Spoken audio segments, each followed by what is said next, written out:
Hello DPR aspirants.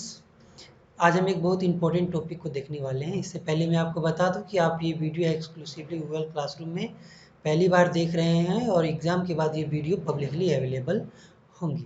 तो आज हम देखेंगे मार्जिनल रेट ऑफ सब्स्टिट्यूशन और marginal rate of technical substitution. दोनों लॉजिकली सेम सेम चीज़ें हैं, बस इनका अलग अलग जगह पे यूज होता है। जैसे मार्जिनल रेट ऑफ सब्स्टिट्यूशन का यूज होता है इंडिफरेंस कर्व में, और marginal rate of technical substitution का यूज होता है आइसोकेंट में, जो कि प्रोडक्शन थ्योरी में आता है, और ये consumption indifference curve consumption theory में आता है। तो बस यही अंतर है। बाकी इसको इसमें सोल्व कैसे करना है, बाकी सारी रीजनिंग से सेम ही है। इसमें आपने पढ़ा भी होगा कि इंडिफरेंस कर्व में डाउनवर्ड स्लोपिंग होता है, तो आइसोकोन भी डाउनवर्ड स्लोपिंग होता है। इंडिफरेंस कर्व में आप पढ़ते हैं कि they do not intersect each other, तो आइसोकोन में भी वही होता है, they do not intersect each other. तो एकदम पैरेलल कॉन्सेप्ट है, ये सेम नहीं, पैरेलल कॉन्सेप्ट है। ठीक, तो हम इसे, अगर आप किसी एक को समझ गए, जैसे इसे आप अच्छे समझ गए, तो ये भी आपको समझ में आ ही गया। बस फिर भी हम इसे एक एग्जाम्पल से देख लेंगे, तो हम समझेंगे कॉन्सेप्ट को इस एग्जाम्पल से, और बाद में एक और इससे भी सॉल्व करके देखेंगे। तो सबसे पहले हम इस एग्जाम्पल को लेकर देखते हैं कि मार्जिनल रेट ऑफ सब्स्टिट्यूशन से न्यूमेरिकल आपको कैसे पूछे जा सकते हैं। इसमें बहुत लोग गलती करते हैं, क्योंकि इसमें न्यूमेरिकल पूछने का स्कोप बहुत ज़्यादा होता है और बहुत अलग अलग तरीके से पूछा जा सकता है।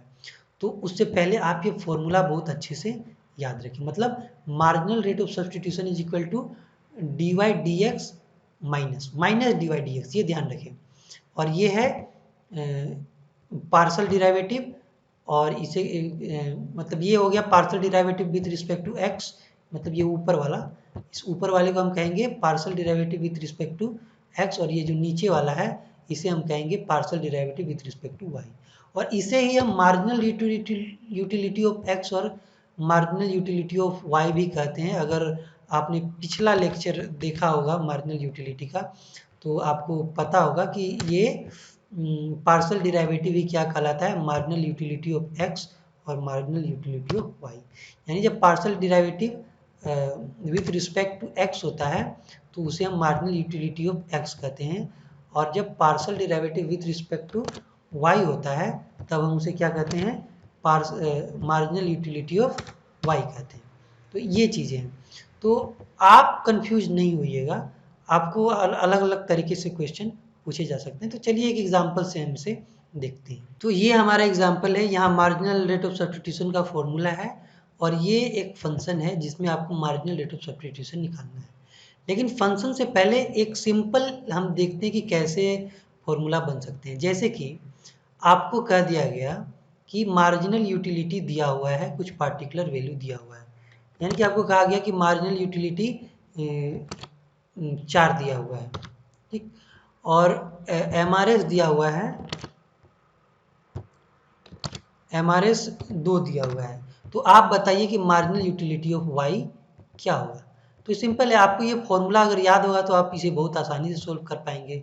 तो आप कैसे सोल्व करेंगे, तो आप जानते हैं कि MRS इज इक्वल टू क्या होता है, MRS इज इक्वल टू ये होता है marginal utility of x by marginal utility of y. ठीक, तो आप इसे देखिए कितनी आसानी से सोल्व कर सकते हैं कि मार्जिनल यूटिलिटी ऑफ एक्स दिया हुआ है 4, तो यहाँ पे लिख देंगे आप 4। अब देखिए ये बहुत ही आसान है, लेकिन अगर आपने प्रैक्टिस कभी ना किया हो तो एग्ज़ाम में जाकर आप फंस जाएंगे कि क्या पूछा है, ये क्या होता है।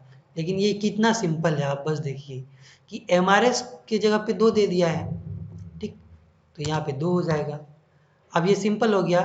अब ये MY इधर चला जाएगा, ठीक, और ये 2 नीचे आ जाएगा, यानी कि इसे आप कैसे लिख सकते हैं, 4/2, 4/2, पता नहीं ये बार बार क्यों आ जाता है, 4/2, ठीक, तो इसे लिख सकते हैं, और इज इक्वल टू, यानी कि मार्जिनल यूटिलिटी ऑफ वाई 2 है।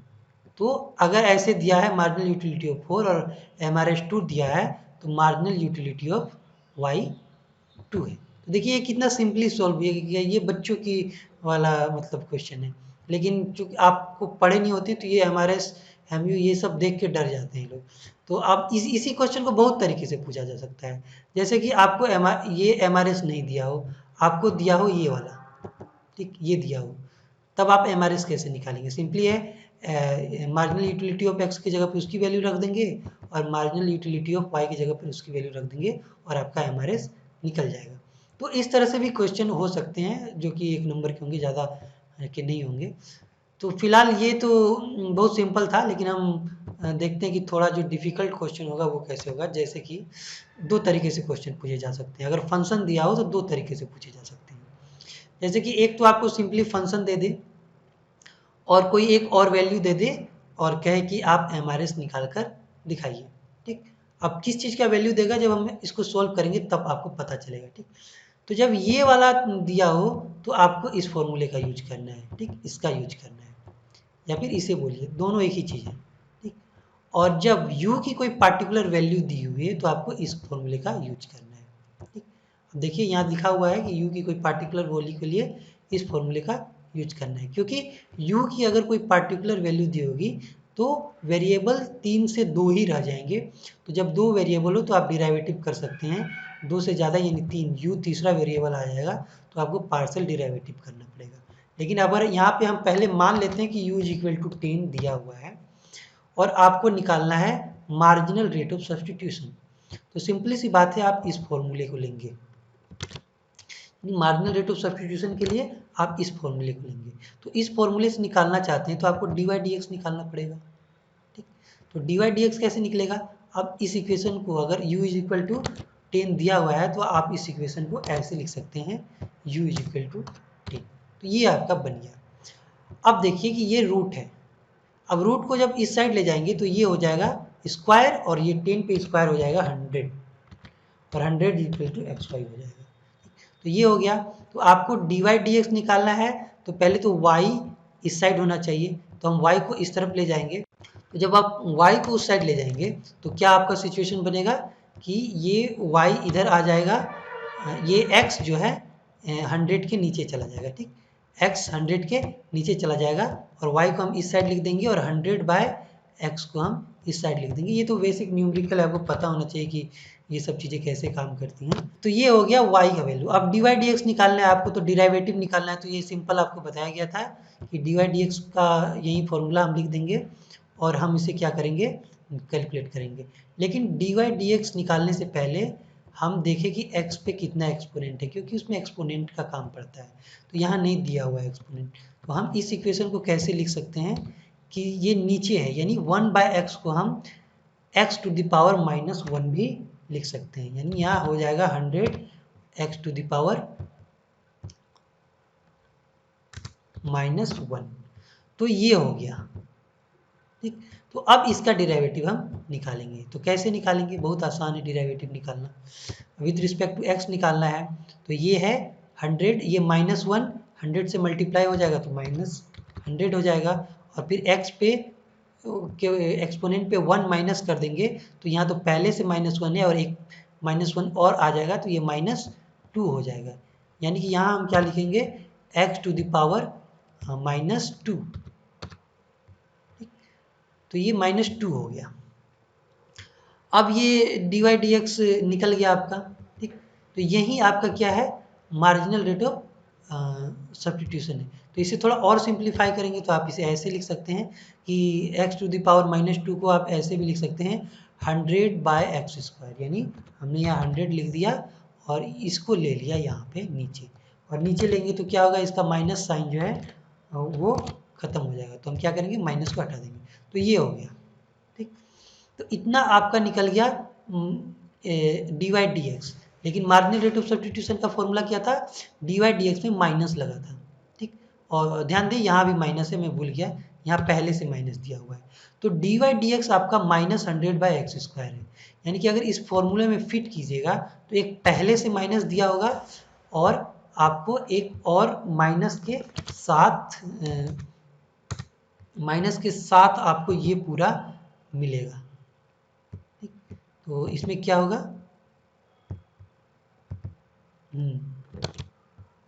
तो इसे हम यहाँ रख देंगे। तो आप देख सकते हैं यहाँ पहले से माइनस था और dy dx का वैल्यू भी माइनस में निकला है।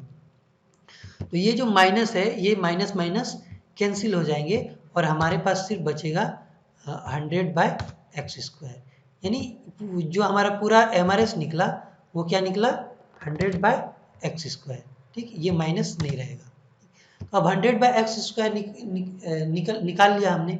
तो अब हमें पता करना है कि MRS आखिर है कितना, क्योंकि ये तो कोई न्यूमेरिकल वैल्यू नहीं है। एग्जाम में न्यूमेरिकल वैल्यू है तो कॉमन सेंस वाली बात है, अगर वो उनको MRS का न्यूमेरिकल वैल्यू पूछना होगा तो वो इस इक्वेशन के साथ, यानी कि इस इक्वेशन के साथ आपको क्या देंगे, या फिर इसी इक्वेशन को लीजिए x का कोई वैल्यू देंगे। अब मान लीजिए x की कोई वैल्यू है 2। ठीक, x की कोई वैल्यू 2 है तो हमारा MRS कितना हो जाएगा 100/4 हो जाएगा यहाँ पर, यानी कि 4 = 25। तो ये हमारा MRS हो गया। यानी कि 4th यूनिट पे क्या होगा ये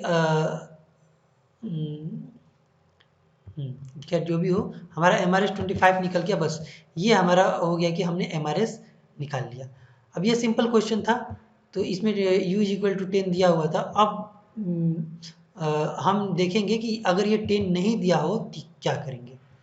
तो ध्यान दें कि जब 10 दिया हो तो ये वाला फॉर्मूला यूज करना है, और जब नहीं दिया हो तो हमने आपको बताया था कौन वाला फॉर्मूला यूज करना है। जब नहीं दिया हो तो आपको ये वाला फॉर्मूला यूज करना है। ठीक, यानी कि इसको हमने थोड़ा यहाँ भी लिखा हुआ था।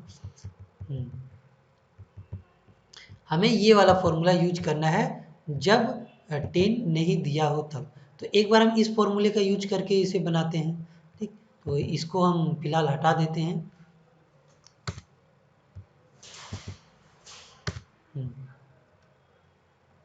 तो अब हम इस फॉर्मूले का यूज करके बनाएंगे। क्यों? क्योंकि अब हमें u का वैल्यू नहीं दिया हुआ है।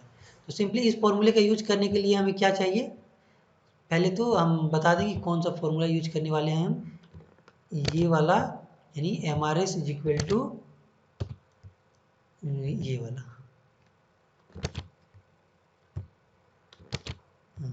यानी marginal utility of x by marginal utility of y। या फिर ये ऐसे भी दिया हो सकता है कि यहाँ डिराइवेटिव लिख दें।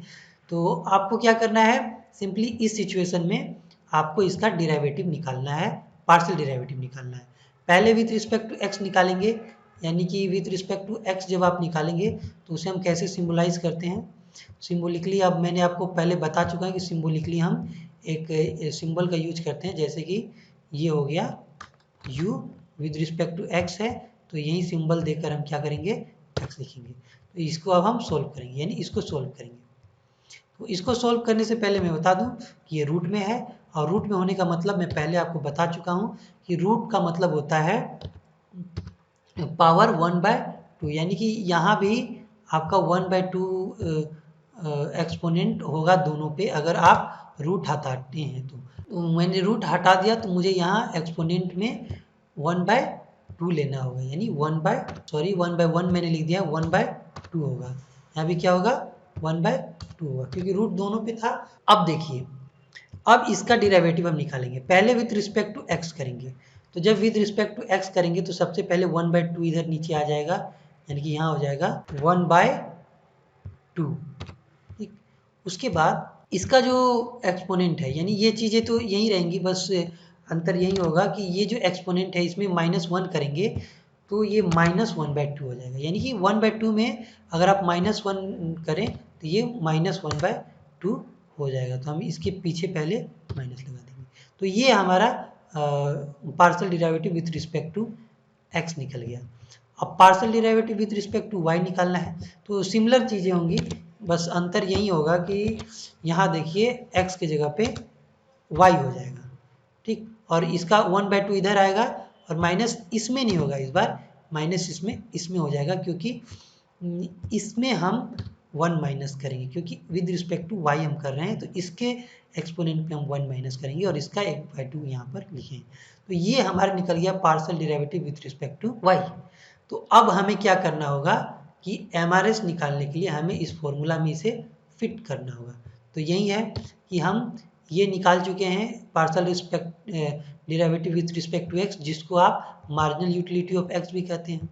तो मार्जिनल यूटिलिटी के जगह पे हम उसके वैल्यू को रख देंगे, यानी कि ये जो वैल्यू है इसको हम मार्जिनल यूटिलिटी के जगह पे रख देंगे। ये मिस्टेक से आ गया है कहीं से, तो ये हमने रख दिया मार्जिनल यूटिलिटी ऑफ एक्स की जगह पे। Similarly marginal utility of y के जगह पे हम इसे रख देंगे। तो आप देख सकते हैं, थोड़ा नीचे कर दें, तो इसे अब हमें सॉल्व करना है। तो इसे कैसे सॉल्व करेंगे, आप देख सकते हैं कि ये जो 1/2 है और नीचे भी 1/2 है, तो ये तो पहले कैंसिल हो जाएंगे। अब देखिए कि ये एक्सपोनेंट जो है आप देख रहे हैं, एक्सपोनेंट क्या होता है कि एक्सपोनेंट जब डिवीजन में होते हैं तो वो माइनस हो जाते हैं। यानी कि यहाँ क्या होगा, एक्स पे जो एक्सपोनेंट आप देख रहे हैं, जैसे कि एक्स पे जो एक्सपोनेंट है वो पहले से -1/2 है, यानी कि ये पहले से क्या है -1/एक्स पे क्या है कि इसमें पहले से एक्सपोनेंट -1/2 है, और यहाँ पे एक जो एक्सपोनेंट है ये भी जब आप इसको ऊपर ले जाइएगा तो ये माइनस में हो जाएगा, या फिर नीचे जब कोई रहता है डिवीजन में तो उसके एक्सपोनेंट को हम माइनस कर देते हैं, ठीक, तो ये भी माइनस हो जाएगा। अगर आपने रूल ऑफ एक्सपोनेंट पढ़ा होगा तो आपको पता होगा कि डिवीजन में क्या होता है, माइनस हो जाता है, ठीक। तो हम क्या करेंगे, यहाँ पे माइनस में हो जाएगा 1/2, तो 1/2 क्या हो जाएगा, -1 हो जाएगा, ठीक। तो इसे हम सिंपली -1 लिख देंगे, यानी x टू द पावर -1 होगा। और सिमिलरली y में क्या होगा कि y का यहाँ पे देख सकते हैं कि पहले से एक्सपोनेंट 1/2 दिया हुआ है, ठीक। अब पहले से एक्सपोनेंट 1/2 दिया हुआ है और ये वाला एक्सपोनेंट यानी -1/2 माइनस हो जाएगा, तो अब माइनस करेंगे -1/2 को, तो ये क्या हो जाएगा, जैसे कि माइनस हो गया, ठीक। अब इसे हम माइनस करना चाहते हैं, किसे माइनस करना चाहते हैं, तो हम दोबारा यहाँ क्या लिखना चाहते हैं, -1/2 ही लिखना चाहते हैं, 1/2 और माइनस। तो अब ये माइनस माइनस कैंसिल हो जाएगा, और माइनस माइनस कैंसिल हो जाएगा तो ये प्लस हो जाएगा, और प्लस हो जाएगा तो दोनों जुट के क्या हो जाएंगे, 1 हो जाएंगे, यानी कि यहाँ सिर्फ y बचेगा। तो इस तरह से ये निकल गया। अब x पे पावर -1 है, तो इसका मतलब x को आप इसे 1/x भी लिख सकते हैं। तो जब इसे फुली आप लिखेंगे अच्छे से तो ये हो जाएगा y/x, यानी कि जो हमारा एमआरएस इस सिचुएशन में निकला है वो y/x। तो अब आपको एमआरएस निकालने के लिए क्या क्या दिया होगा, आपको सिंपली दिया होगा कि x या y की वैल्यू। तो अब हमारा एमआरएस y/x है, तो जब आपसे पूछा जाएगा एमआरएस का पार्टिकुलर वैल्यू निकालने का न्यूमेरिकल वैल्यू के लिए, तो आपको y और x का वैल्यू दे दिया जाएगा। जैसे कि आपको बोल दिया गया कि x का वैल्यू 2 है और y का वैल्यू 3 है, y का वैल्यू 3 है, तो आप बताइए कि एमआरएस कितना होगा, ठीक। तो ये सिचुएशन हो सकता है, लेकिन यहाँ तो y/x हुआ, और अगर दूसरे टाइप का इक्वेशन दिया हो तो जरूरी नहीं है कि वो भी y/x ही हो, ठीक। तो आप इस बात का ध्यान रखें। तो ये खत्म हुआ हमारे एमआरएस का जो 3 तरीके मैंने बता दी कि कैसे कैसे 3 तरीके से क्वेश्चन पूछे जा सकते हैं। तो हम एक और एग्जाम्पल ले लेते हैं प्रोडक्शन वाला, और वहाँ देखते हैं कि marginal rate of technical substitution कैसे निकलता है। तो इस एग्जाम्पल में देखिए बस कोई अंतर नहीं है, वहाँ y/x के जगह पे यहाँ पर KL आ गया है, तो इसमें कुछ डिफरेंस नहीं है, इसलिए मुझे लगता है कि इसे फिर से समझाने में मुझे इस वीडियो को लंबा नहीं करना चाहिए। आप इसे खुद ही बना कर देखें, पीछे जैसे मैंने बनाया था सिमिलरली ये उसी तरह बनेगा, आप उसे ज़रूर बना के देखें। इससे रिलेटेड हो सकता है तो मैं क्वेश्चन आपको क्लासरूम में दे दूँ, आप उसे करके सोल्व करके देखिएगा, ठीक है। तो इस वीडियो को हम समाप्त करते हैं और मिलते हैं अगले लेक्चर में।